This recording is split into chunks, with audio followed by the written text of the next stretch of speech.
A young woman sets out to conquer one final climb, fulfilling a promise made to her late husband. However, she has no idea that the moment she sets foot in these woods, she becomes prey in a twisted game of human hunting. The true horror lies in the killer's method. He doesn't strike immediately. He gives his victims a head start, stalking them with the calculated patience of a predator. And if captured, death is the least of the terrors awaiting them. Today, we witness a woman using nothing but her climbing experience, a kayak, and an iron will to survive as she battles a hunter who has dominated these woods for years. Our protagonist, Sasha, is a veteran of extreme rock climbing. Her life is defined by one thing: if she isn't climbing, she's on her way to climb. The film opens with her suspended thousands of meters in the air. This is the third day she and her husband, Tommy, have been challenging the notorious troll wall in Norway. They are currently halfway up the ascent. Hurry up, the sun is rising. It's beautiful. Let's go. They pack their gear and prepare for the next leg. The rock face is slick and near vertical. They can only inch their way up. Clinging to their safety ropes, they make solid progress, leaving them only a few dozen meters from the summit. However, they hit a brutal, inverted triangular overhang, a treacherous obstacle that has thwarted countless climbers. Sasha's foot slips on the wet stone, and she plunges. Thankfully, her safety rope holds, and she escapes serious injury. Refusing to yield, Sasha attempts to climb repeatedly, only to slide back down each time. Watching her stubborn persistence, Tommy finally steps in. I think we should call it a day. This is the last stretch. Tommy. As Sasha slides down once more, the blizzard in the valley begins to howl with renewed ferocity. Tommy firmly blocks her path, forcing them to set up a tent and spend the night on the cliffside. As night falls, Tommy suggests they abandon the summit attempt entirely. Sasha immediately refuses. They are so close that she cannot bear to stop now. But Tommy is plagued by a dark premonition. He believes a person's luck eventually runs dry, and they cannot rely on fortune forever. Are you serious? You're telling me your luck has run out while we're hanging halfway up a mountain? If my lucky compass says that we shouldn't. Oh, God, throw that damn compass away. Eventually, Tommy's reasoning prevails, and Sasha agrees to turn back. At the crack of dawn, they begin their descent, clinging to the cliff face. Outside, the wind screams, and a massive blizzard threatens to swallow the mountain whole. Avalanches trigger repeatedly from the peak, turning the descent into a life or death struggle. They are forced to press their bodies flat against the rock to survive. Tommy looks up, seeing the ice and snow cascading down, and realizes the situation has turned critical. He urges Sasha to head down first. Sasha hooks her safety line and reaches a lower ledge, but in that exact moment, another massive avalanche thunders down from the peak. They both scream and scramble to secure their safety lines, but in the chaos, Sasha realizes in horror that she hadn't hooked her safety line into the anchor. Are you okay? Tommy, get down here. Did you tie the rope? I'm sure of it. Tommy, wait for me. Sasha's world shatters as she watches Tommy lose his footing and fall into a free fall, spiraling into the abyss. Because the safety lock wasn't engaged, Sasha could only rely on her bare hands, straining to hold onto Tommy's heavy, falling body. She screamed his name into the void, but there was no response. Her grip began to fail, her strength sapped by the sheer weight of the fall. Finally, her fingers slipped, and she could only watch in silence as Tommy plummeted into the abyss. Stunned by the horrific death of her husband, Sasha remained frozen, a statue of grief. 5 months passed, but Sasha did not abandon the plans they had once made together. Carrying Tommy's lucky compass, she traveled alone to southern Australia, determined to complete their unfinished journey, a trek combining river kayaking and backcountry climbing. Upon arriving, she stopped at the local forestry office to study the maps. The ranger on duty, noticing she was a stranger venturing out alone, correctly guessed she was preparing for a dangerous expedition. Exercising his professional responsibility, he kindly warned her to prioritize safety, noting that there had been a series of mysterious disappearances in the forest recently. Sasha, however, was undeterred. She finalized her registration and kept to her plan. Before heading out, Sasha stopped at a local convenience store to buy supplies. As she walked in, the men nearby fixed their gaze upon her with a strange, predatory curiosity, making Sasha deeply uncomfortable. Beside her, the clerk and a bald man were making crude, vulgar jokes as they unloaded cargo. "You want to try some? Forget it, I wouldn't even feed that to a dog. Your dog's missing out then. Thank you. Don't you say excuse me when Faced you with the come from. aggressive, insulting behavior of the men in this foreign place, Sasha chose to endure it. Wanting to avoid trouble, seeing her move to leave, the strangers approached her, offering to act as her guides. Their malicious intent was clear. Fortunately, the bald man intervened, providing Sasha with an opportunity to escape. Before leaving, curious about the local offerings, she purchased some dried meat sold at the counter. At the parking lot, Sasha spotted the bald man from earlier. She approached him to ask about the route to Grand Island Canyon. Through their conversation, she learned his name was Banner, and he seemed incredibly knowledgeable about the area. Banner asked if she preferred the easy main road or the more adventurous, secluded route. Sasha didn't quite understand him at first, so Banner clarified. The main road was flat and simple, while the adventure route was rugged and difficult but rewarded the traveler with breathtaking scenery. 9 Ks? She abruptly cut the conversation short, started her car, and drove off alone. However, in the end, she chose the shortcut Banner had suggested. As a thrill seeker, she simply couldn't resist the wild, rugged trails and the promise of majestic, untouched landscapes. Twilight descended quickly. Sasha pitched her tent right beside the riverbank Banner had described. Shortly after, the roar of engines echoed from a distance. She observed closely, seeing 2 trucks approaching, loaded with recently hunted game.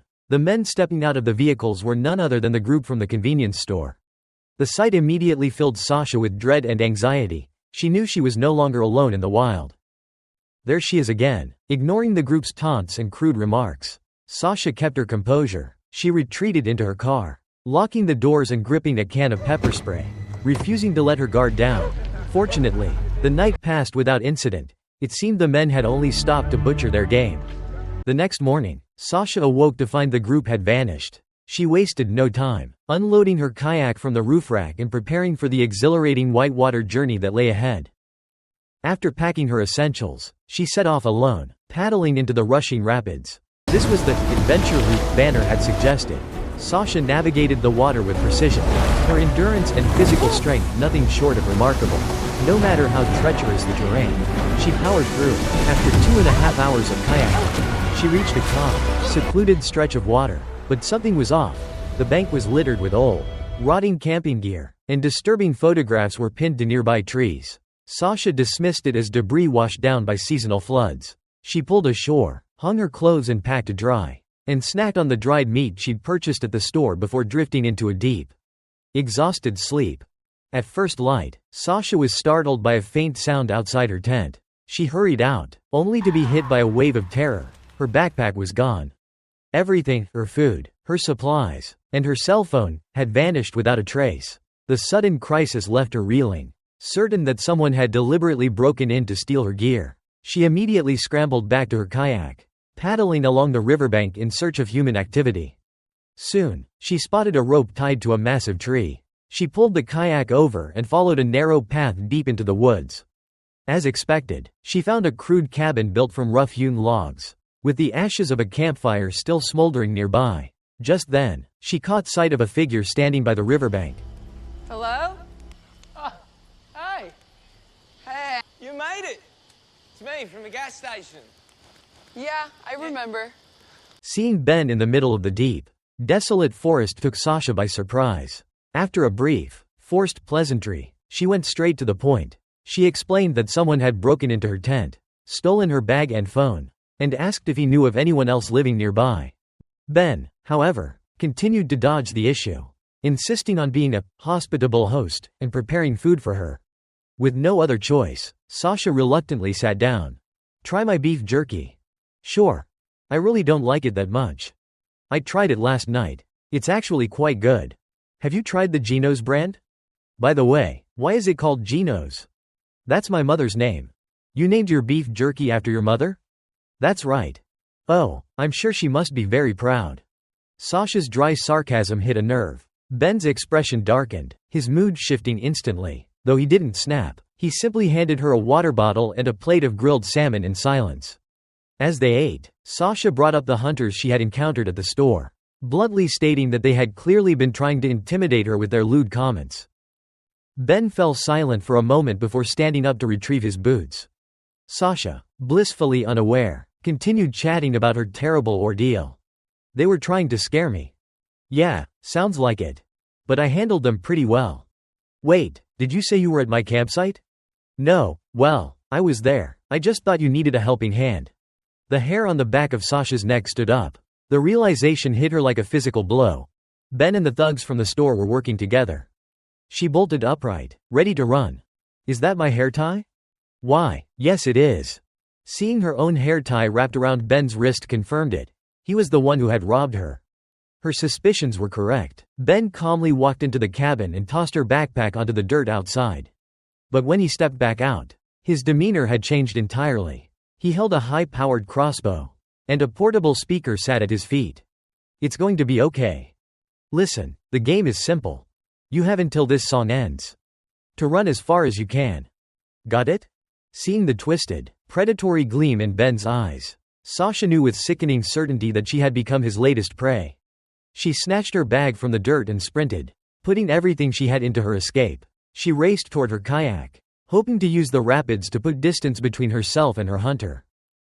The moment the music faded, Ben transformed into a seasoned stalker, tearing through the brush on Sasha's trail. Sasha ran for her life along the forest stream, surrounded by hidden dangers on all sides. She didn't dare stop for even a second. She couldn't afford to gamble on whether Ben was truly prepared to kill her. She knew he was. While trying to navigate the rapids, Sasha lost her footing and plunged over a waterfall. Her head slammed against the rocks, and her kayak was swept away by the merciless current. Gritting her teeth against the blinding pain, she crawled onto the bank and vanished into the dense thicket to lose her pursuer. But only a few steps later, she heard voices echoing from above. Overjoyed, she scrambled up the rocks, hoping to find passers-by to rescue her. Instead, she discovered a trap. It was just a mobile phone playing a looped recording of human conversation. It was a sadistic lure set by Ben. A crossbow bolt whistled past her ear, missing her skull by inches. Sasha looked up to see Ben standing above her. She didn't hesitate, she sprinted for her life. Ben fired several more arrows. While none hit her vital organs, one found its mark, piercing her thigh. The force of the impact sent Sasha reeling, tumbling headlong into the freezing stream. The icy water bit into her skin, sharpening her senses. She let the current carry her, too afraid to dive deep for fear of being sucked into deadly subterranean river tunnels. Luck was on her side. She survived the rapids and washed ashore in a narrow canyon. She initially looked for a trail to escape, but she was trapped between sheer, vertical cliffs with no exit in sight. Sasha realized that staying near the water made her a sitting duck. She decided to gamble on her only remaining skill, free climbing. With years of experience and extraordinary physical endurance, she looked at the sheer stone wall. Even without any safety gear, she trusted her strength to conquer it. Time seemed to slow as she became a real-life Spider-Woman. Her fingers finding the smallest of holds, her body contorting into gravity-defying positions as she inched her way toward the top of the canyon. Within minutes, Sasha had safely reached the cliff's summit. Looking down, she scanned the dense canopy to orient herself. Spotting the river far below, she raised her binoculars, but a cold shiver ran down her spine. Ben, from far below, was staring directly up at her. The wild forest was his domain. Every move she made, every path she took to hide, he anticipated with the ease of a veteran predator. To evade capture, Sasha gambled on the principle that the most dangerous place is the safest. She pressed her body into a recessed rock crevice on the slope.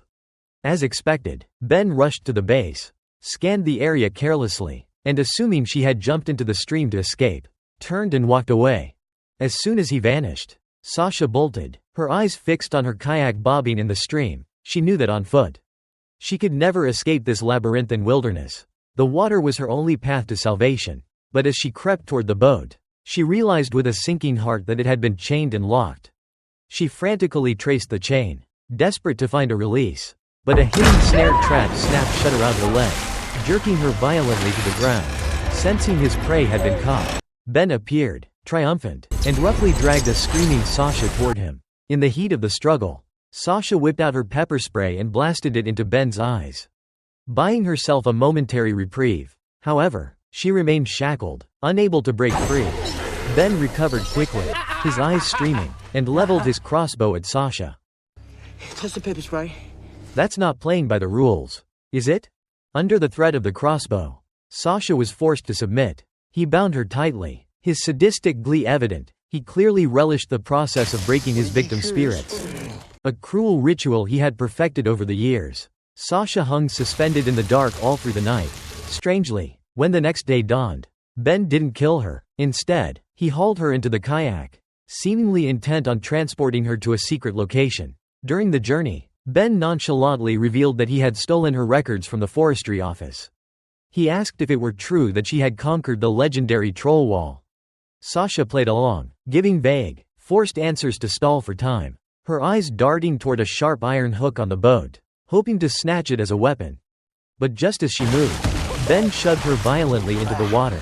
He kept paddling, indifferent to her fate, as she was dragged along the riverbed by the rope, gasping for air against the icy current. They traveled for what felt like an eternity until Ben brought the boat to a halt before a hidden cave entrance.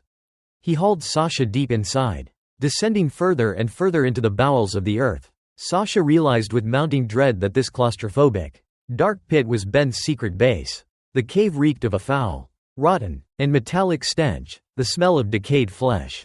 As they ventured deeper, the horrific scene that greeted her froze her blood. Piles of human remains and bleached bones littered the floor. A graveyard of Ben's past victims. Sasha stood paralyzed, her mind reeling in pure, unadulterated terror as the reality of her situation finally took hold. Ben tied her to a corner and began to introduce her to his masterpieces. Do you remember the Carter family from the video? They resisted so feebly. Nothing like you. I always try to do things with as much care and precision as possible. After all, they are human, too. And the most important thing after any hunt is to utilize every part of the harvest. Every single piece. Not a scrap wasted. That is the only true way to show respect, don't you think? Looking at the raw flesh and the strips of human meat hanging in the cave, Sasha finally realized the stomach-churning truth. The beef jerky she had bought at the convenience store was human meat. Knowing death was imminent, she fought back with everything she had. But no matter how much she writhed, she couldn't break free from Ben's massive, iron-like grip. He dragged her up and suspended her from the rafters. Her fate was sealed to be like the Carter family, butchered and processed into dried meat. But Ben, convinced that Sasha was a broken, helpless fish in a barrel, dropped his guard. He leaned in close, mocking her. Seeing his chance, Sasha lunged and sank her teeth into his ear, tearing a jagged chunk of flesh away in a frenzy of survival instinct. In the struggle, the rope binding her slipped and fell. Sasha didn't hesitate. She dove into the underground stream rushing through the cave to escape. Seeing his prey slipping away, Ben roared and gave chase. Desperate to keep her tethered, he frantically wrapped the steel cable, which had been binding them earlier, around his own waist. What followed was a nightmare. Hunter and prey were both swept away by the violence. Subterranean rapids, tossed like rag dolls against jagged rocks and sharp cliffs. Their lives were entirely at the mercy of the water.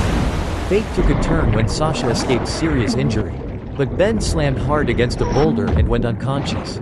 Sasha initially looked to flee, but the steel cable still locked them together. She couldn't move more than a few feet away. She knew the truth. As long as Ben lived, she would never be safe. She grabbed a massive stone, intending to crush the skull of the unconscious monster. But the depth and turbulence of the stream made it impossible to land a killing blow. She struggled to drag Ben's limp body toward the bank, hoping to smash the cable against a rock to break it. But it was futile. Suddenly, Ben began to stir. Sasha panicked, lunging forward to hold his head underwater to drown him. But in a test of raw strength, she was no match for him. As she tried to pull away, he grabbed her by the throat, slamming her against the cliff edge at the water's line. He began to squeeze, but he didn't kill her immediately. The sadistic monster wasn't done playing with his prey. Seizing the narrowest of openings, Sasha unleashed a frantic counterattack. She threw her entire weight into a shove, knocking Ben back, and grabbed the largest rock she could find. She brought it down with all her hatred, all her grief, and all her will to live, smashing it into his leg. Exhausted, both collapsed onto the riverbank. Sasha didn't dare move an inch closer. Ben still gripped his weapon. Even if he couldn't stand, with his leg decimated, he was pinned in place. They remained locked in a brutal, agonizing stalemate. By the next day, Ben's leg had become severely infected and necrotic. Sasha stared up at the towering, sheer cliff face. She knew that remaining trapped in this desolate valley meant certain death for them both. Coldly, she asked how long it would take to walk out of the forest. Ben, struggling through the pain, managed a grim answer, 12 days. Sasha knew the truth. Without scaling the massive cliff before them, they would both be buried in this green hell. She proposed a desperate alliance. They would climb out together. The face was far too steep for one person to scale alone.